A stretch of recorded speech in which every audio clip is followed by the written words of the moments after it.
We got the keys to the city. This is Orlando, Florida. And of course, we got an exclusive interview that I promised you earlier on today from the go-kart gate. That is that Fox 35 report, if you can call it that. That was basically showcasing our culture and putting a negative spin on it. Well, I have here with us on the line one of the lovely ladies that were celebrating with those police officers, hanging out around them, enjoying themselves at Carnival, Orlando Carnival downtown, and who were unfairly portrayed on television without their knowledge, mind you, and also brought to be judged by other quote-unquote Orange County taxpayers, who herself is an Orange County taxpayer. She goes by the name Slim. I got Slim on the line. Hello, Slim. Thank you for joining us. Hi, thank you for having me. Slim, how did you get in? No, let me not say that. We know you love Carnival, right? So tell us tell us which island you rep. The beautiful island of Barbados. Hey, we got invasion on the island, on the Candice Buchanan Show today. Now, Slim, I know my Bajan girls love to walk up. Crop Over is fantastic. If you've never been to Crop Over before, y'all, sidebar, make sure you check it out.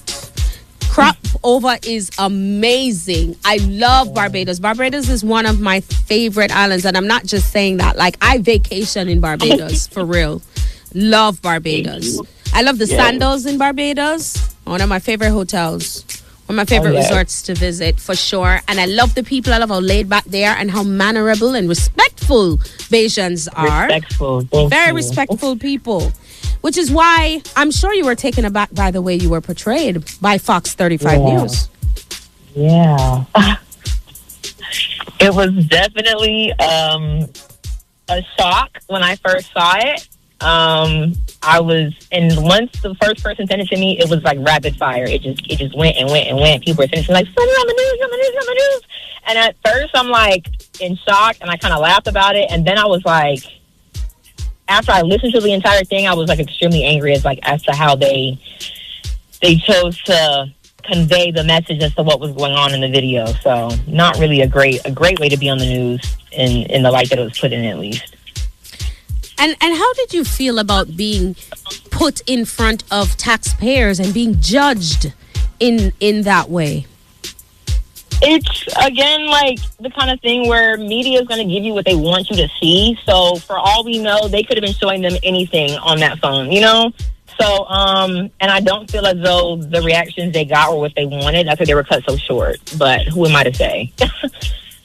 You know, as a journalist for over 20 years, I actually agree with that. I know a takedown piece when I see one. And that was certainly an effort to paint cultural expressions by immigrants in a bad light. Could you just tell us, I know I saw you guys were enjoying yourself. Now, I've been to Carnival for the past, Orlando Carnival, the past 10 years. And every staging, the golf cart gets attacked by the revelers. Every single ritual. It's literally a ritual, people. I don't think people understand. If you see the golf cart, you're supposed to, at Orlando Carnival downtown, jump on the golf cart and start enjoying yourself, whining, bacchanal, you know, just let loose, and that freedom of expression that Carnival is all about, that celebration, that get on badness, is the golf cart actually usually bears the brunt of that abuse. Yeah. Unfortunately. I was in one of those golf carts one day. Oh. And it was when they had it over by where the executive airport is, that park. And the revelers, I was stuck on that golf cart for like 20 minutes because the vibe was so high. The DJ was going on mad and people were just all over my golf cart. So I don't know, where's my news story, right? Right. Where's my news story? Because so let's talk about because it is quite serious.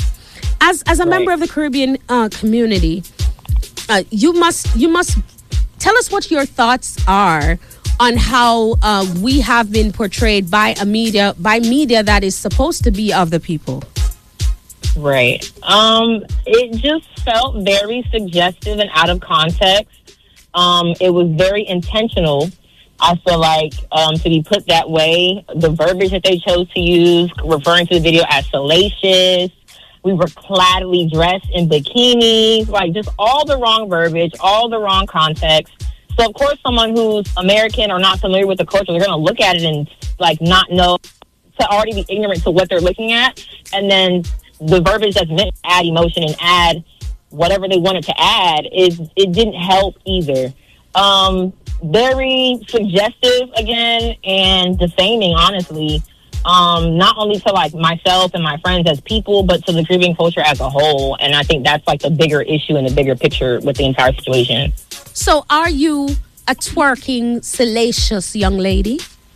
I'm not a twerking, salacious young woman. I work 40 hours a week. I'm in school. I have a business. I do many other things than wine and bubble, but that's also a side hobby that I partake in when I feel the need to. When you want to relax, you're a business owner, right? You're Exactly. A business owner. You're a woman that is, you own a business. You go to school.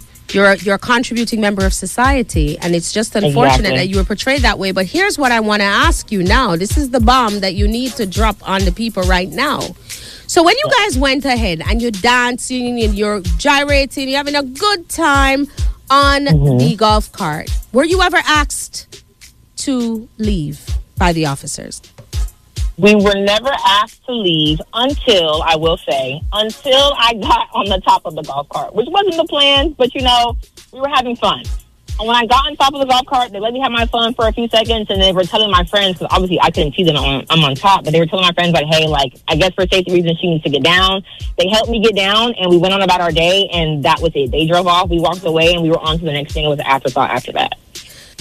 So you're telling me that the big-time media house went ahead and did not think to ask if the officers asked you to come down. So my question is, to the people out there listening, what was the officers supposed to do that was so different? Why would they need to be suspended? If it is that they told you to come down and they told you guys, okay, you've had your fun, we gotta go, right? And you guys complied and you went about your business. No laws were broken.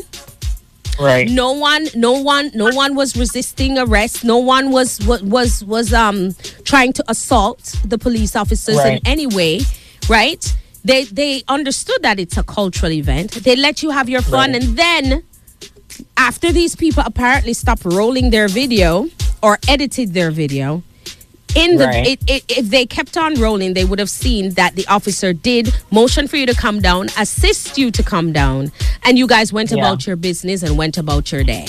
They were not sitting there all day having a ball or whining on anybody or anything like that. And that is what I'm upset about, because these gentlemen lost $20,000 a year out of their already small salary.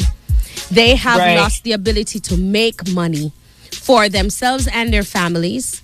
And what does that teach them to do but to brutalize us? Because had they driven off and you fell off that truck and got that thing and gotten hurt, there would be defense of the officers, be rewarded for it, essentially, and it wouldn't have been this reaction.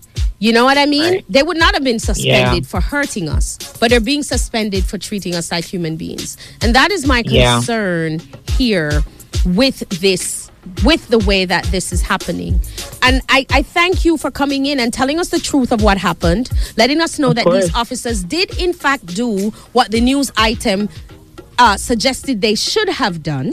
They did in fact motion for you guys to leave, motion for you guys to just let them through, let them pass, and everybody went about their day without an issue. I thank you for coming on, Slim, and clearing that up for us. Hopefully, the Orange County Mayor is listening. Hopefully, the Orlando Police Department is listening. Their internal investigations people are listening, and they will hear what the truth is. I want to say thank you so much for calling in and telling us what truly happened today. Thank you for having me. Oh, absolutely. And what do you have to say to those officers who are currently being chastised for how well they treated you?